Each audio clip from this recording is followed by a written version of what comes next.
What's more valuable, $500,000 in cash or a meal seasoned with the wisdom of a luminary? This is the tantalizing question that sparked the birth of a groundbreaking show, Lunch with the Luminary. Welcome to this week's episode of Lunch with a Luminary. Today, I have Catherine Brewton. Catherine is the Vice President of Creative at Broadcast Music, Inc. She's the co-founder of Georgia Entertainment Caucus and Atlanta's Black Walk of Fame. And she's the founder of Hope for Harvest, a nonprofit organization dedicated to assisting, encouraging, and educating the underserved and unhoused youth throughout the Charlotte community. She's an illustrious business executive and powerhouse creative and mentor. She's literally the epitome of our luminaries that we have in the fold. As a leader in the music rights management area, she's worked with a number of artists, including global artist and producer DJ Khaled. We have rapper Davido, producer Metro Booming, and writer Dallas Austin, as well as Nicki Minaj. And that's just to name a few. But let's just cut to the chase and talk directly to Catherine. Catherine, thank you so much for joining us. Thank you. Good afternoon, and thank you for having me. Of course. Now, you have an amazing career as a music executive, but we all kind of know who you've worked with. But how did you get started in music? I think for me, it was never really a career path that I sought. I was an executive that worked in finance at General Electric out of school. Okay. So I was a financial analyst by trade and moved to Atlanta out of college in the 90s, like mid-90s, and met Joel Katz, who was one of the partners at Greenberg Trog. And Joel was like, you got to be in the music business. And I was like, okay, whatever that means. What did he see? Were you singing in the halls? Never. I wish I was that skilled. I was just moving and shaking. I provided kind of connections. I was always someone who had the ability to see talent and connect talent. And so I interviewed for the Grammys and opened the Atlanta chapter of the Recording Academy. So that was my first job in the music business, and then went on to get kind of sought after to start the BMI office in Atlanta. So I run R&B hip hop for BMI in Atlanta, but really doing all things music. Whatever speaks to my heart is what I generally focus on. No pressure for the youth entrepreneurs just out of college. I just started the Recording Academy out of school. No, and what I'm telling you is so interesting about that is I didn't even know how special that was. I mean, most kids, intern, which I did in college. I got hired by GE because I interned with GE, but I think I always did the work, and I just paid attention to every room I was in. I wasn't hyper-focused on a phone. I think this was before cell phones were really a big thing. Right. So you had time to really sit in a room and conversate and learn who people are, and that's how I met Joel. And so Joel was like, I see something special in you. And Joel introduced me to the Grammys, and then subsequently the CEO of BMI, where I've been some 20 years now. Wow. Okay. And I love that transition from finance, being a bean counter, into the creative realm. Necessary tool. So all because somebody saw something in you that you may not have seen in yourself. I think it was there. I didn't necessarily put it in a spot, in a box that was entertainment. I always believed that I had a calling on my life, and that sounds like weird. People are like, oh, no, not at all. Not at all. Yeah, I knew that there was something greater and bigger for me that would set the course that would not only fill my cup, but allow me to pour into so many others. And that became my job at BMI. I learned music at the highest level from the Grammys, seeing the biggest stage in the world in music. And as a Black female, being the first Black executive to run an office, I was like, oh, this is great. And I would be behind stage watching things happen. Didn't know why. I just was fascinated with the production element. Fast forward to BMI, I then became responsible for producing 2 shows, The Trailblazers of Gospel Music, which we just held in March here. And we're going to LA for the R&B Hip Hop Awards in September, honoring a really extraordinary artist that we'll be naming soon. So I think all those things were tools that allow me to be successful in the space that I'm in. I needed to know how to do the business, which I learned at GE. But then the creative came about because I just would meet with people, I would learn their craft, and then I would go back and figure out how we can work together, help each other to support how they would build their business. Because each creative is a business they have to build. And when you treat it as such, you're most likely going to be the most successful. Most people pursue it. It's like, oh, it's music, it's fun.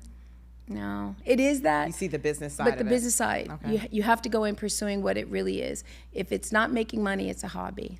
So what's interesting, if it's not making money, it's a hobby. What's interesting is that we have a number of entrepreneurs who follow the advice, follow your passion, do what you enjoy, and have a hard time monetizing it, have a hard time making it a business. So give us some examples of where you've worked with artists who are so into their craft that they neglect the business side of it. They become hyper-focused on, I think, the wrong things. Songwriting is probably one of the most fluid songwriting production crafts in the business, and thousands and thousands, hundreds of thousands of creatives make a living at it. A hit song in our system as a PRO, you can make millions of dollars. But what I think happens is people always pursue the stage.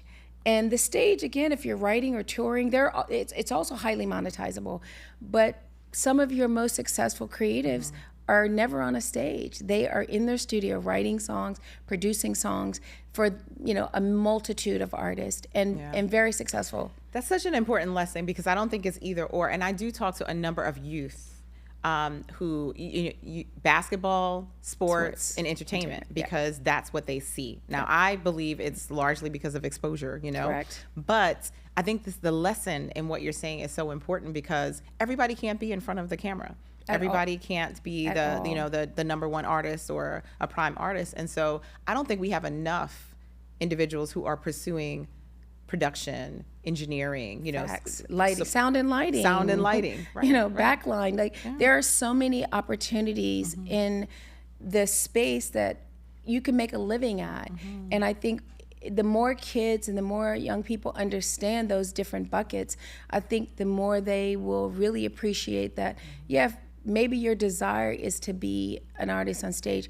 I was talking to Kirk Fuqua, who is a famed composer, lovely. I did an event with him, Seal, a bunch of guys called Sons and Their Fathers on Father's Day. And the whole narrative is, I feel like sometimes Black men don't get credit for being incredible present fathers. And I woke up and had that dream, and I literally made a note, and a year later I hosted that. But I was talking to Kirk, and now his son True wants to be a composer, an artist, producer, and songwriter. And so I said to Kirk and True on the phone, I said, so Kirk, how real do you want me to be? He said, no, I want you to really tell him the truth. He's in his maybe late teens, 19, I think first or second year in college. Right. I said, True, we are great at many things. I think we also feel like we can do many things. I said, but I tell creatives all the time, you could only really pursue something that's groundbreaking in one capacity to really make it make sense. And I said, I don't believe anyone could do 100 things. I mean, there are the Prince and the Michael Jacksons and the Beyoncés. I mean, there are anomalies. I said, but find the thing that speaks to your soul. Not to say don't try them. All those buckets are great things. I said, but find a place to land the plane. It can't. You don't have enough hours in the day to do it all. I said, your father is one of the most prolific, probably the top 2 or 3 TV composers in the game. And I said, he's also a musician, but he brought in other musicians to help build his empire. I said, so take a lesson from that. And he said, that's probably one of the best things you could have ever said to my son, because he'll hear it from me. The messenger makes a difference. But he watched you and he had such admiration. I think you will give him something to take away and think about. That's great advice. And I've been purposeful with my children when there are certain messages that I know they will literally filter if it's coming from my mouth. I'll talk to friends. That's what aunties are for, right? Family members, share that with them. So that was really good that you imparted that. And I think it's also a lesson for entrepreneurs. I talk in my book about, just being focused. It doesn't mean that you don't want to quell anybody's enthusiasm or anybody's passion. So that's not the point. but I do think it's important to phase things out, to have a strategic plan. I gave the example of the Chinese restaurant in New York where you walk in, they're selling calling cards over here, Chinese food over here, and jewelry in the front, right? Too many things. Doing all the things, right? And so, it doesn't mean that your brand is not extensible, where you can do, and even some of the entertainers now, right? They'll sell perfume and beauty products, but it's phasing, right? But they've hit a certain threshold, a certain level. With the first thing. There you go. Right. And as you become more successful, then it gives you the bandwidth to add stuff to your bucket. And the money. And the money. I've sat on this real estate in Charlotte for almost a decade, I'm embarrassed to say, and didn't do much because I don't want to be mediocre. I don't want mediocre to be a mediocre, why can't I say mediocre? Mediocre person in anything that I do. I don't subscribe to the fact that I'm going to be great, right? But my mom built an incredible empire that was 100% service oriented. And so me understanding and really having to step back and grieve and then step back in to say, what is the value that I add now? I get it. And so some would say, well, you sat on all that real estate and didn't do anything. No, but God preserved it in all the time that I set. Timing is everything. Timing is everything. Absolutely. So now the landscape has allowed me to really cultivate what I now know is my vision, which is added value to the footprint that she's already laid. I hear such joy coming from you. And one thing I always say is that where your profession and your passion can intersect, that is joy. That is pure. That is the ideal situation. And so you've gotten to that point, right? Where you found your skills, like where you really excel, and linking that with passion, right? A passion project. So tell me a little bit about what you've got going on in Charlotte. So, my mom, who was a pastor, I lost my dad to gun violence, and she moved out of a neighborhood where she went back and bought up the block. I mean, and that seems to be a current thing now. Yeah. Omar Epps, everybody's buying up the blocks in their respective neighborhoods. And so I found in her death, she was my mom and still is my mom some decade later. But I've discovered that she was an entrepreneur, a pastor, a mother, a mentor to so many people. But I think the thing that really spoke to me at this juncture is, how do you now create an ecosystem of sustainability beyond her as a figurehead? So many visions are tied to the visionary. And what I didn't want to be beholding to is trying to mimic her vision. God gives a person a vision. That's their vision. How do I now, on the foundation that's been laid, grow new fruit from that vision? And that's where I'm at now. We're going to do a container home, affordable housing, mixed use community. I've renovated the youth center that functions full time as a center that kids can get snacks, shoes, underwear. Wow, that's awesome. They can get after school tutorial services. We do an 8-week free summer camp. We have 2 women and men's shelter within kind of a half-a-mile radius. There's a children's shelter, didn't know that exists. And then we've partnered, I think 2 years ago, with group homes. COVID did a number on kids and families. So many kids who are now multicultural ended up in group homes. So our demo that we serve are the super needed kids. And it's been just a pleasure for me to understand the ecosystem, take like baby steps to really get to the point where we're now scaling and about to open remodel a second building to provide additional services. So how did you do this while working full-time at Broadcast Music? Is this something that eventually, just talk to, because a lot of people have this challenge, right? Yeah. It's the juggle between your passion projects, which require your time and which your is energy. Legacy. Right, and how you pay your bills. Yeah. So, I mean, I think for me, and I'm very happy to share that, BMI was very much aware of what my mom did, and I had staff. We have staff in Charlotte, so it doesn't require me to be hyper-focused day to day, even though I am hands-on and I'm boots on the ground. I will go on the 26th, I think it was the Friday the 26th, for a open house and meeting some of the parents and some of the kids.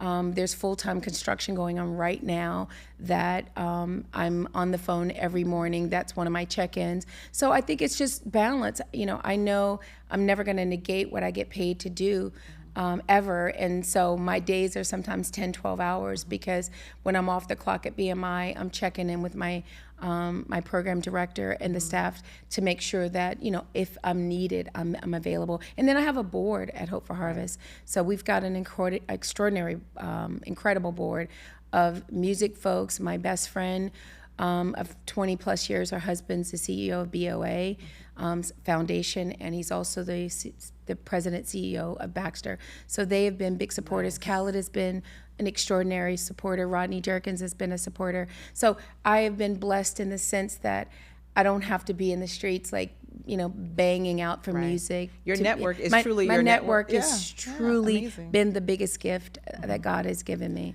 So now you said something really interesting about many times the visionary being directly attached to the success or the legacy. So how does your vision for Hope of Harvest differ from your mom's or build on your mom's? My mom was a pastor, and I think so much of her work came from a place of her healing from the loss of her husband, my dad. And I think out of that was birthed this whole notion that she watched after my dad was murdered during the early 90s where crack had decimated Black America. She felt the call back to say, I don't want other kids to suffer the loss that I suffered. And so I didn't really understand it until I now had to go and research it, working on this documentary. She was just a woman with a lot of faith, not necessarily always the money, but the money always manifested itself because she believed that it was bigger than what she could do, but God would always purpose it and make it make sense in the end. Do you believe that? 1,000%. I've seen it happen in real time. Mm-hmm. I think we get so confined to what we believe is this space that we're in or what we're relegated to.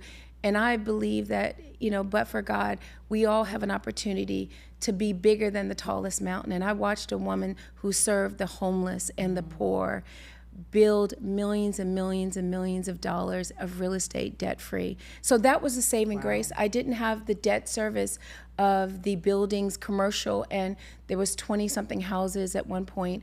But I had to maintain it, and so I knew that I had to find where do I plug in, and how do I make this something that I could sustain, not living here, not a pastor. And I had to years affirm to everybody, I'm not my mother. I'm not, and I don't want to be forced to try to maintain something that she built. I had to pull back and repurpose and reimagine what would my footprint look like, and that's what I'm doing now. There's the housing component. There's a 15,000 square foot multi-purpose gym that will be renovated that I partner with Dominique Wilkins Flooring Company. So we'll do events. I want to do a certain caliber of events in that space.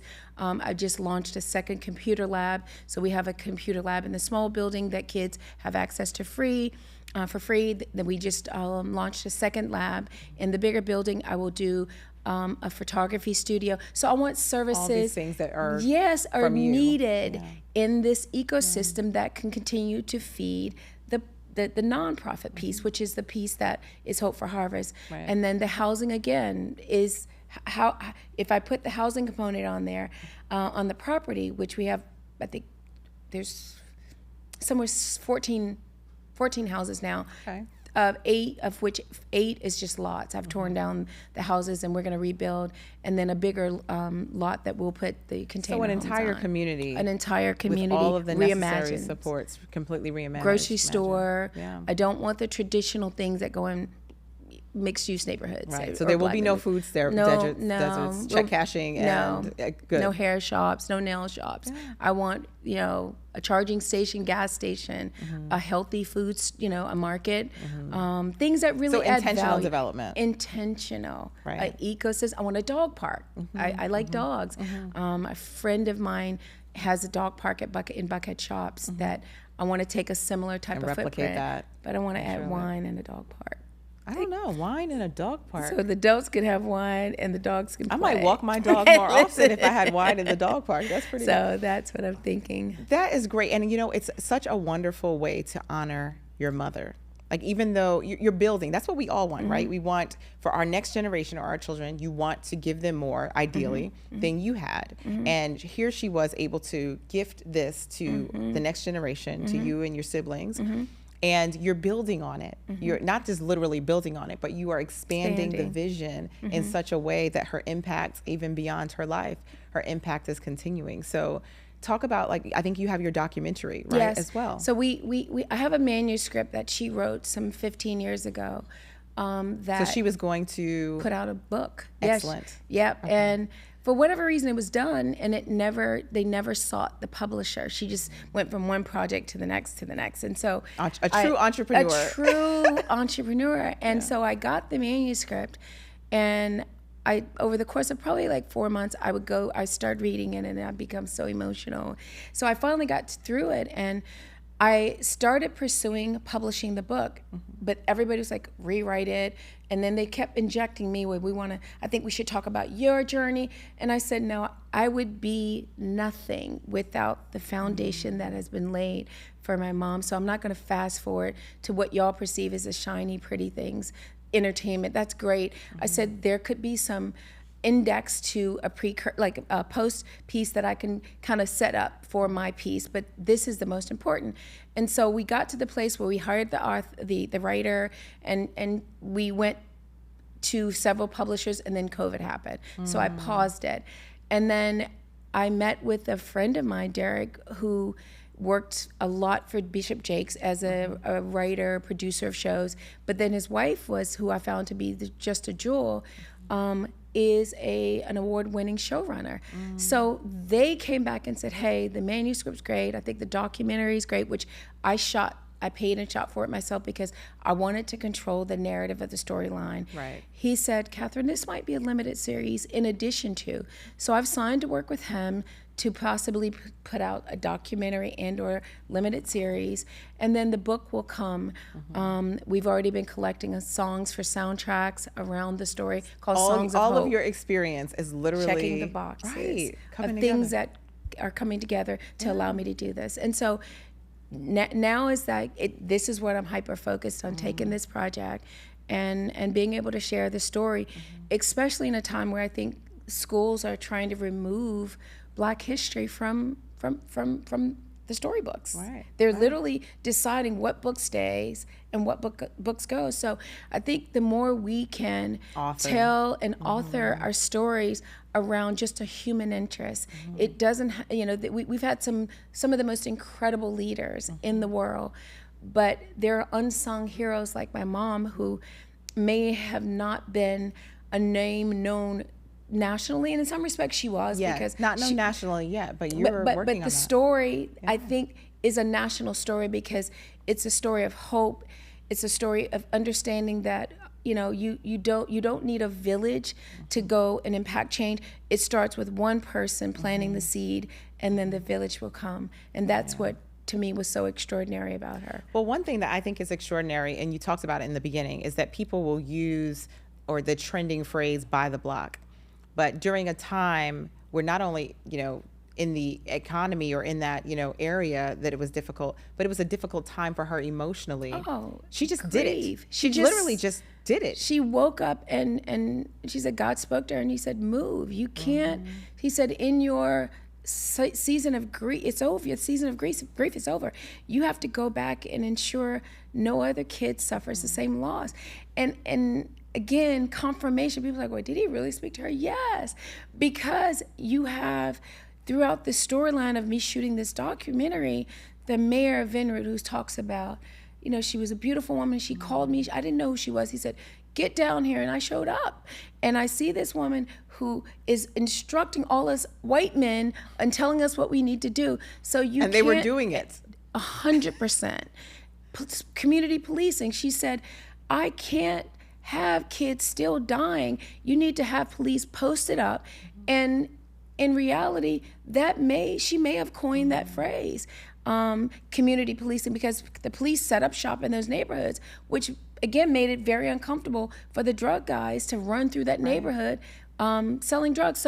So many things were just visionary. Like, she was a visionary that allowed her to manifest things that I think we're seeing right now. Right. That's a trend. But I think so much of it was she was the author of. And I'm hearing, there's a lot of conversation happening. Big time. Around, initiatives and, making things happen.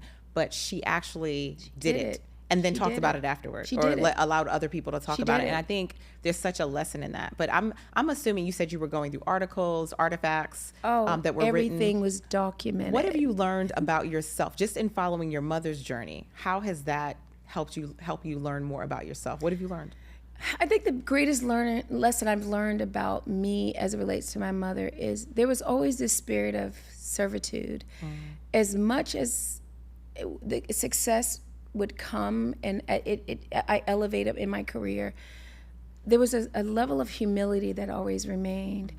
I would rather hang out with the kitchen staff in some of the biggest room, because that keeps you in this space of humanity. Like, there's a human element that I think sometimes God would test you and say, okay, are you gonna walk over that kid who, may not look like you want him to look, but will you acknowledge him in this space and will you be human enough to stop in your fancy clothes to hug this kid? And that's the thing I think my mom gifted me.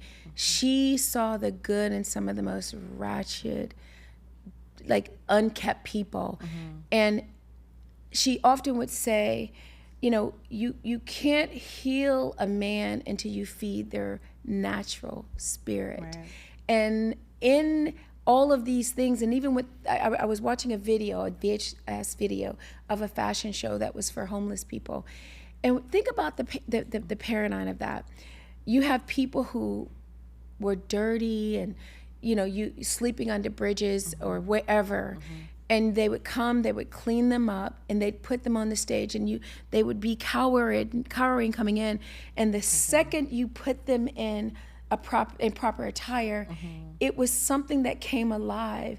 And so it was these intentional things that they done that just, it was humanity. It was creating an ecosystem that made the last first. Right. And in those days, I think that became the principle in which I operated in my business. Yes, I signed and worked with Pharrell and this person and that person, but there was always these little nuggets of people that I encountered over the course of my career that people were like, ooh, they're a headache, ooh, I don't know.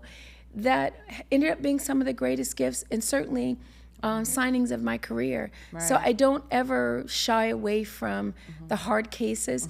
At this point, I ain't trying to do drama. Right. or adopt other people's experiences. Yeah, exactly. I think people love to tell you their impression of someone and how they feel. Yeah. And I always take those things with a grain of salt because how you experience them may not be how I experience them. And I love what you're saying about connecting with who traditionally people would consider disheveled individuals or people that would cast away. I think there's authentic engagement that's important because you shared that through your mother and through her teachings, and not only her teachings, through her actions, you were actually giving food out as a youth. And it was natural for you to do that. Grammy on February, I go to Charlotte and get in the soup line and, do whatever. So there was always that humility. And it was never hyper focused on me showing people, I'm doing the work. Right. Oh, I'm going to go out and help the community. I did the work and I invited my friends and they showed up and they're lettucey and so many incredible A-list artists would show up because they would see the work that I was doing. And I think the other thing that's so compelling for me, there is a move with this next generation where servitude is becoming a real thing. We had about 50 Howard students.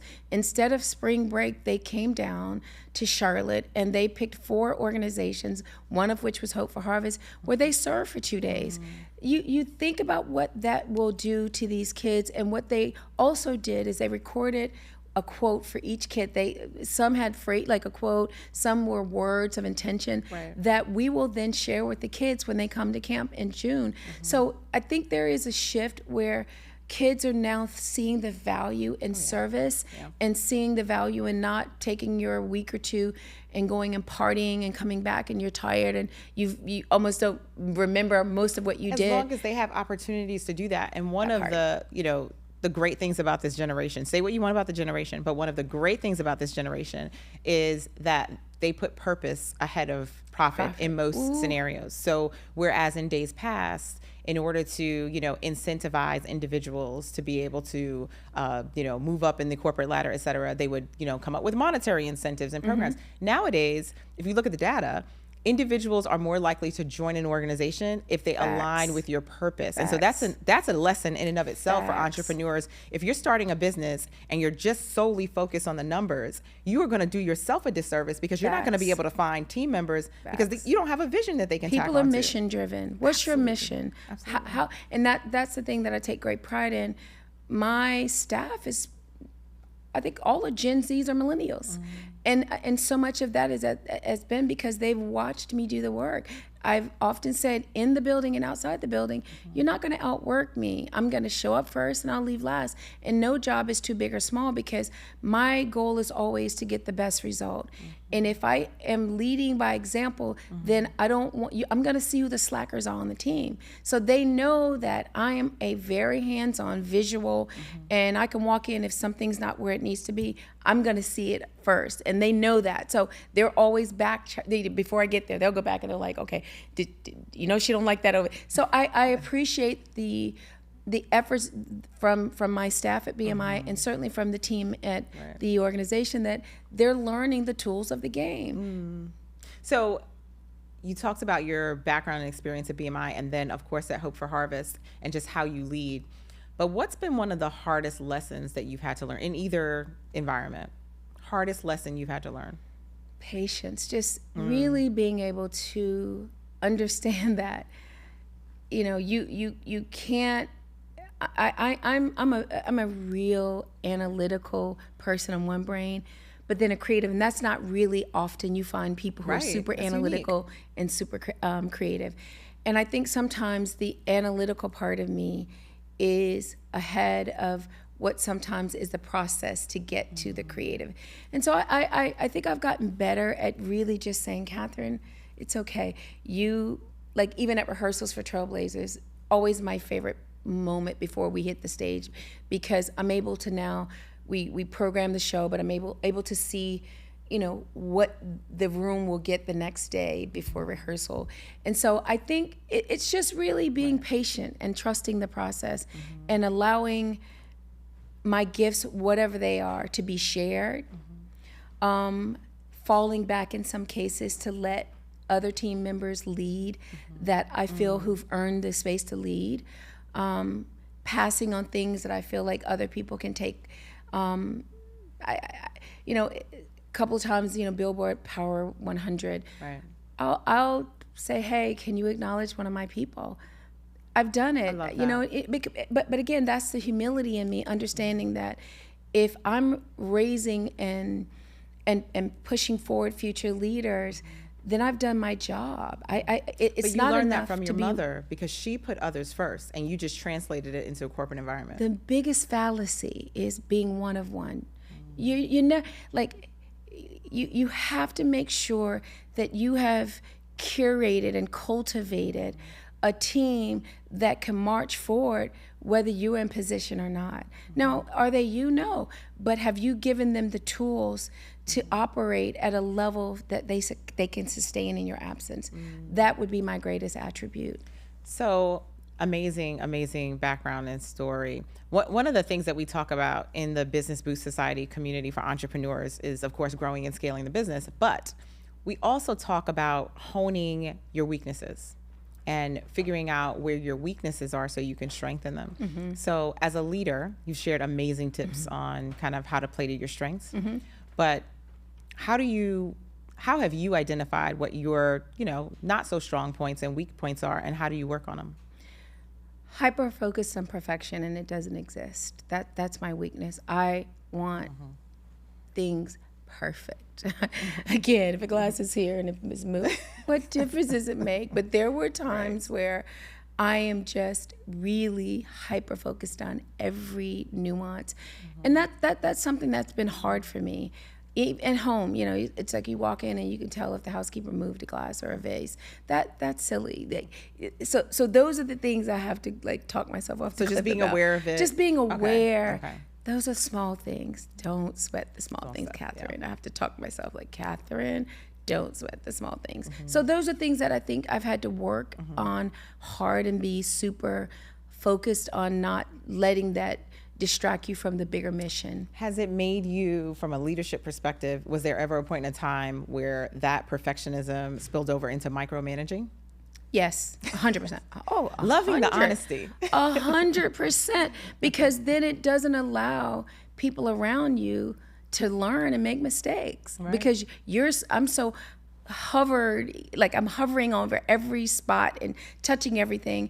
And now I can fall back and I'm like, normally I'd have every piece of my script written. I went into the show at rehearsal, filling in the blanks and very collaborative. So I'm learning that, again, sometimes my greatest lesson and blessing is just collaborations. And that's sometimes hard when you had to be one of one. And then deprogramming yourself to say it's okay. That's the plight of the Black woman. I mean, a lot of us have had to be one of one. And in every space of my journey, first Black Best Person at the Grammys and first Black woman to open an office. I'm so tired of firsts. I am over it. Yeah. I don't want to. Yeah. And knowing that the responsibility, whether you want to own it or not, sometimes is greater than you can even shoulder on some days. But I always stand on the laurels of what my mom said, greater is he that is in me. And so when you can sit in that, it's less about what you don't do. It's about what have you been intentional about for those who are aligned, or that's a part of that dotted line. And it may be not be your direct report. I have taken great pride in just being a voice to anybody in certain situations, to listen and to offer advice. And I think that's been my mom and me. I don't ever want to be silent. Well, you don't work for me, so it ain't my problem. Right. I want to hear it out and offer advice and then send them back to their direct report. You're such a catalyst for wellness. So how do you, I know people use the term self-care, but there's a lot of conversation around mental health awareness in the workplace, right? Or in our companies and corporations. So how do you make sure that you're sitting comfortably in your own mental state and then supporting the mental wellness of those around you? Just taking time. I mean, church becomes, and my morning is meditating and gospel music. I don't want to hear any negative anything until I recalibrate from the day before. So I recalibrate the first 30 minutes just with intentional music and really just being quiet. Before I immerse in the day, I remove my phones from my reach, because that's a comfortable thing that we've become attached to, is what's going on with everybody else before you do a self-check. I self-check, and that has become really transformational for me, because again, 2 phones, and it's like, okay, the personal phone, and then there's a business phone, and it's like, yo, chill. There's emails. This thing. It's the devil. I know. It really I is. don't want to be beholding every day, all day to this notion that you've got to be concerned with everybody's business but your own. If you're spending more than 5 hours on social, and if you're not making money, to me, you failed as a human. Why is it so incumbent upon the world to feel the need to be in everybody's business but your own? I don't want to do it. I'm a big proponent of the Optimist Creed, and a portion of the Optimist Creed says that basically you should be so immersed in addressing your own needs that you don't have time to be, concerned involved with in everybody else. Others. Yeah, and I should really learn it. Do I directly tap as a quote. in? Yes, but do I spend hours on it? I intentionally every week will go and look at my screen time, and most of it is messaging, social media, 2, 3. It does pop up. Yeah, it lets you know, like, lady, chill out. This has been a lot, or yesterday was a not a good day. So. But on vacation, I give myself a pass. But I think, again, those of us who operate in 2 spaces, you my guy was like, well, let me check your other phone. Check it. I'm not giving nothing that much control over my life. I love and that. so I say to entrepreneurs, if you got 9 hours, 8 hours, if it's not hyper focused on how you make money, to be watching other people, you failed. Yeah. You're going to find it really challenging to elevate beyond, because you're being affected by what everybody else is else's doing. business. Yeah, listen, it's a real, mind your business. It's a really, really simple lesson, but I think you've, unpacked it in a way that people can relate to. And was cognizant of it. Yeah. COVID was a thing where that was your entertainment. And I found myself like 10 hours. Why? But there should be, and I think people have started to find other coping mechanisms beyond social media and others for connection. So who's in your mastermind circle? Ooh, who is in my mastermind? My mom. It's so weird because Donald Lawrence, I say weird, Donald Lawrence is probably one of the most prolific, calm, brilliant creatives I've encountered in my career.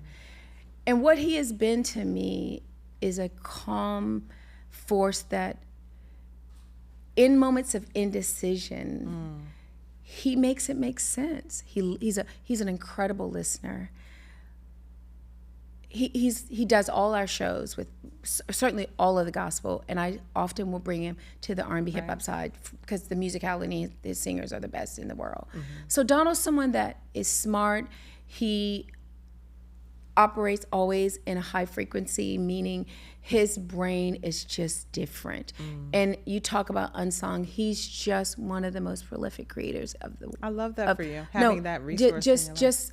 Just someone that I just cherish as a friend. Kirk is someone that I love, and it's like faith-based people, but Kirk and all of his. Kirk Franklin? Yes. Okay, because Kirk Franklin. Kirk is just, then there's Beyonce. Yeah, Beyonce. He's someone I, again, just find great solace in knowing that he's the bar, but he's always so humbling in terms of just self-check. What do you think, Ed? Am I doing too much? I'm like, no, shut up, get off my phone. So he's someone else that I adore. Who else? Jeff Smith, he's a lawyer at Greenberg And everybody Trial. sort of fills a different gap. Okay. There's people who are spiritually based and creative. There are people who are life and business. Jeff is a life and business. He's a partner at Greenberg Trial who there's not a time or a place that I can't call him and say, Jeff, what about? He's going to give me a super analytical, high level, and I'm like, okay, slow down. Break that down again for me. So he's someone that I got connected with via Joel, and I just became someone that he, at all costs, will make sure is really good. I love that. And one of the things, you have to kind of know yourself. So I know that I am not a risk-averse person. So I will take risks. I have always been that way. I will take risks. And so when I think about my mastermind circle and the folks that I have around me, I always make sure that I run things by people who are like naysayers, consider negative, but can be the devil's advocate because I know as a compliment, I need that other side because I'm going to make it happen no matter what. I'll figure it out. And I love the way you've identified, okay, this one is my calm, this one's analytical, to kind of put your whole. Because I'm many things, and I think I need reference points in different places, and we all do. You have people that represent different things that sometimes, again, I don't want to talk to Jeff about music necessarily, even though he's a music attorney who represents some of the biggest catalogs in the world. But it's always a business stuff. How and what. He represented Jimmy Buffett before his estate and Jimmy before he died. So you talk about an ecosystem and Michael Jackson. And all these examples and reference points that you can bring. It's like, okay, I'm like 1% of that, but how did that become successful? How did Margaritaville become a thing? So it's just questions that allow me to have some perspective from where I'm at. And that's why we have Lunch with a Luminary, just so we can garner the secondary insights from those that you've garnered. So I do want to talk to you as you talk about the music business and industry, and then all the amazing things you're doing with Hope of Harvest. You literally are a catalyst for economic lift in the Charlotte area. Facts. And it makes me think about these large scale events that are coming to cities all across the country and across the world, but specifically in the US, Atlanta, New York, Philly, New Jersey, they're all going to experience in LA. World Cup in a couple of years. And so 26. Where do you see the 2026, and then there are others, right? You know, NFL Super Bowls.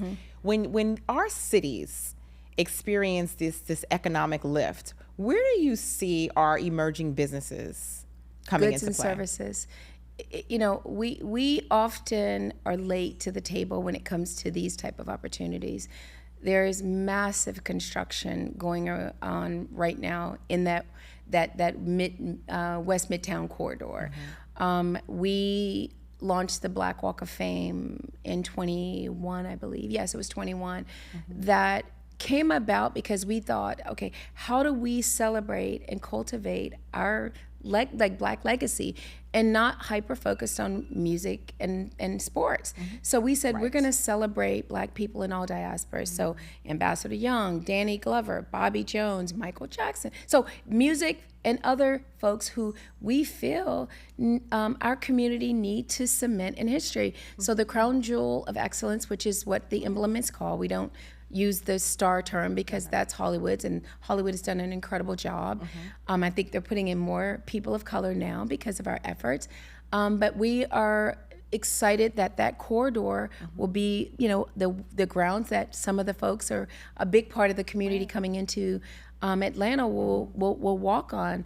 We hope to launch a digital component, which we're hoping to partner with a entity where we'll be able to scan the emblems and learn about a Michael or Ambassador Young, who we inducted in February. So we do not have to go to the West Coast to experience greatness. You will be able to experience it on MLK and Northside in front of Mercedes-Benz Dome.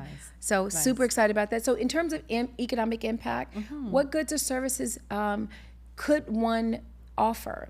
Food and entertainment. Those are the two things that everybody's going to need. So all the big developers are buying up all that land in those corridors. And I just met with Representative